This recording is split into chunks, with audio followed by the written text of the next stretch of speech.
In the summer of 1999, the air in the small living room carried a strange mixture of hope and uncertainty. A few relatives sat on the mismatched sofas, sipping tea while discussing the future. Among them stood Rizwan, a man who had carved a life for himself in a new country far from home. His younger sister Saira and her husband Imran listened closely as he spoke. His voice filled with the confidence of someone who believed he was doing the right thing. "If you move here," he said, looking directly at his sister, "I'll transfer one of my shops to you. You two can start fresh. I'll help you settle. You have my word." It was a simple promise spoken casually, but to Imran and Saira, who were struggling to build stability back home, it felt like a lifeline. They trusted Rizwan. Family meant trust, and trust meant a future. 2 months later, leaving behind memories, dreams, and familiar landscapes, they packed their lives into 2 suitcases and boarded a plane. As the aircraft ascended, both felt a flutter of anticipation. They imagined a new beginning, one where hard work would finally bring certainty. But life, as it often does, had plans of its own. The first few weeks in the new country were a blur of paperwork, unfamiliar streets, and cold winds that cut through thin jackets. Rizwan welcomed them warmly at first, showing them the neighborhoods, the shops he owned, and the bustling community where he was known as a businessman with influence. But when Imran gently asked about the promise shop, Rizwan brushed it off. "We have time," he said. "First settle yourselves. I'll arrange everything." Instead of receiving a shop, Imran found himself working in one of Rizwan's stores. Long hours, endless responsibilities, and a salary so small that it barely covered food. They lived in a tiny back house behind Rizwan's property, a cramped structure with peeling paint and drafty windows, but neither Saira nor Imran complained. He kept reminding himself, "This is temporary, a small hardship before the real opportunity." Months passed, then years.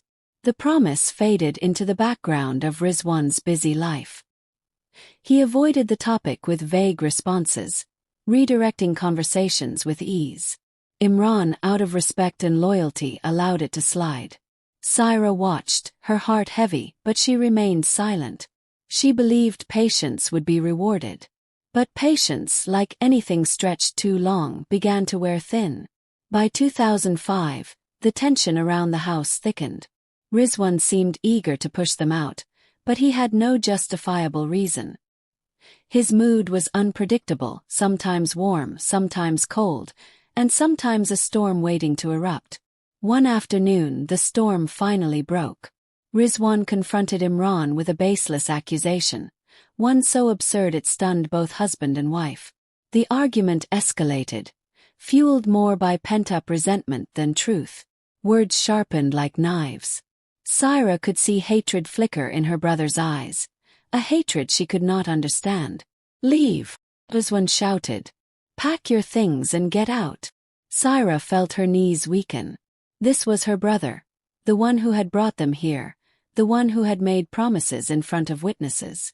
Imran, despite the humiliation, remained composed. They gathered their belongings quietly and left the back house with their dignity intact. The walk to the small rented room they found that night felt endless. Saira cried silently. Imran held her hand and whispered, "This is not the end. We'll rise. I promise." And Imran kept his promises, unlike Rizwan. Ironically, just months after expelling them, Rizwan approached Imran again, this time appearing desperate. "I need someone reliable to run one of my stores," he said stiffly. "I want you to take it." Imran hesitated, the wound still raw, but duty and survival pushed him forward. "If I run it," Imran replied, "I should pay for the rent and the stock fairly." Rizwan quickly agreed but demanded an outrageous amount. $700,000. He claimed that was the value of the existing stock. It was an inflated number, but Imran, determined to stand on his own feet, accepted. Through countless installments, he paid every cent week after week. He handed money over, watching years of savings disappear. And yet, Rizwan repeatedly came to take groceries and items without paying. Saira felt the injustice like a weight on her chest, but Imran always calmed her. "I am building something," he said. "Someday we'll be free."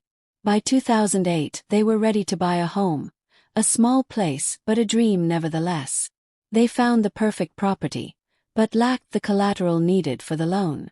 Syra swallowed her pride and approached her brother again.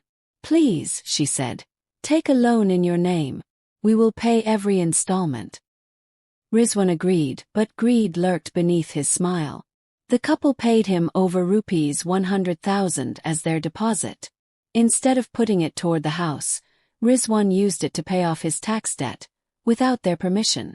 When they confronted him, he coldly denied any wrongdoing. They paid the deposit again. They paid every monthly installment faithfully. But the transfer of ownership never happened. The property remained entangled in delays, always with excuses, always with reassurances that led nowhere. One more promise broken. One more betrayal added to the pile. The early 2010s brought stability for a while. The store flourished under Imran's hard work.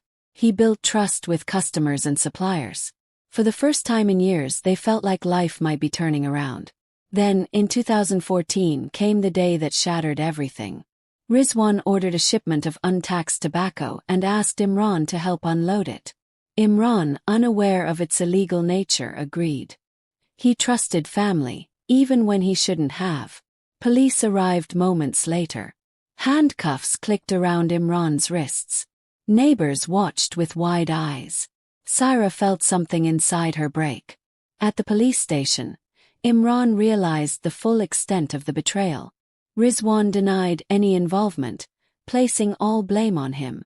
Imran faced court hearings, legal fees, and humiliation, all because he trusted the wrong man. Months passed in anxiety and exhaustion. Eventually Imran was cleared, but the damage, emotional, financial, and reputational, lingered. Syra began to question something she never thought she would. Why does blood demand so much pain? By 2020, after decades of hardship, Imran had built enough stability to consider expanding. Then came an unexpected opportunity. The property on which his store stood was up for sale. Rizwan approached him with a new proposal. "We should buy it together," he said. 50-50. Partners. Syra hesitated. How can we trust him again? Imran, ever hopeful, replied. Maybe this time he wants to fix things. The siblings stood as witnesses when the partnership agreement was discussed. For once, there seemed to be transparency.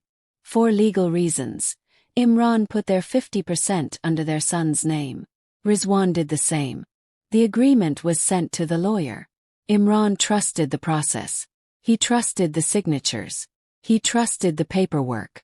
They paid $2 million, more than Rizwan's $1.2 million contribution, because they wanted security, a future, something to finally call their own. Rizwan promised to handle the legal and transfer fees. He promised everything was progressing smoothly. He promised again. And they believed again. From 2020 to 2024, the family poured money into the property. Over our 700,000 in repairs. Over 100,000 in municipal bills. All unpaid by Rizwan. Whenever Imran asked about the transfer, the answer was always the same. It's in process. These things take time. The lawyer is working on it. Months turned into years. Then, one evening, a man arrived at the store with an official envelope.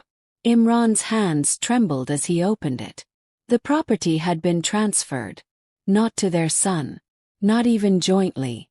But entirely into Rizwan's name. Every cent they had contributed, stolen. Every promise made, shattered. Rizwan had betrayed them on paper, legally and deliberately. The siblings who witnessed the agreement now stayed silent, choosing comfort over truth. Syra cried that night, not out of weakness but out of exhaustion. A lifetime of betrayal was finally too heavy. Imran sat at the kitchen table, staring at the documents. Decades of sacrifices, sleepless nights, humiliation, and blind trust came flooding back. Syra placed her hand on his shoulder.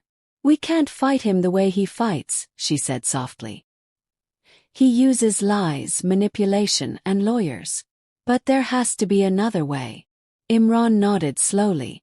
A plan formed. Not one born from rage, but from clarity. Realistic. Legal. Clean. A revenge that didn't need violence or shouting. A revenge built on truth. Imran collected every document he had. Payments, receipts, repair bills, bank transfers, and witness statements. He pieced together financial trails spanning 2 decades. Saira contacted an independent lawyer, one with no ties to Rizwan. The new lawyer examined everything carefully. "This is fraud," he said. "And it's not small." Together, they prepared a case based not on emotions, but on occurrences of financial exploitation, illegal ownership transfer, unpaid partnership contributions, misuse of funds, misrepresentation, historical labor abuse, tax violations linked to the tobacco incident. The new lawyer was meticulous. He gathered evidence Rizwan never expected anyone to keep. He prepared filings that could not be ignored. And when everything was ready, Imran took the final step. He reported Rizwan, not for revenge but for justice. The tax authority began investigating the missing financial records. The property board reviewed the fraudulent transfer. The Labor Department reopened the case related to unpaid work years earlier. The court summoned Rizwan, not Imran, regarding the tobacco incident. Piece by piece, Rizwan's empire cracked. Not through violence, not through shouting, but through truth, documentation, and patience. The very traits he once mocked. Revenge had arrived quietly, elegantly, realistically. A year later, the case concluded with a decision that changed everything. The court ruled that the property transfer was fraudulent and invalid. Imran's family was entitled to their 50% share. All repair and municipal costs must be compensated. The R700,000 stock payment was unjust. The house deposit misappropriation was illegal. Rizwan was liable for tax penalties and false declarations. Rizwan, once proud and powerful, now faced legal consequences of his own making. Imran and Saira didn't celebrate. They didn't gloat. They didn't boast. They simply sat together in the living room of their newly purchased home, finally bought in their own names, holding hands.